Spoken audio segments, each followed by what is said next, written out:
Naalala niyo po, ilang buwan na nakakalipas, sila ay nagbigay ng financial assistance para sa atin. At ito pong ginagawa nila ngayon ay patuloy sa kanilang pagtulong dito sa mga Malabueño. At sa mga susunod na araw ay meron na rin tayong mga medical assistance at mga financial assistance pa muli.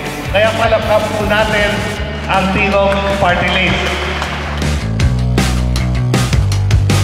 Nandito po ang Tingog dahil po kay Mayor Gini and Kong Ricky. Sa ngayon po, meron na po kaming 118 Tingog Center sa buong Pilipinas. Dahil alam po namin ang servisyo ni Mayor Gini at Kong Ricky Sandoval para sa tao.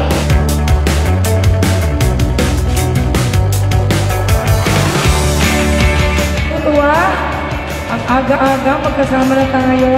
Nakapagsayaw na kayo, yung mga dugong nananalaytay. Buhay na buhay. Siyempre, pinakihintay natin. Pag-uwi natin, meron tayong bit-bit na GG na talunggong. Yun po ay handog ng Tingog Party List.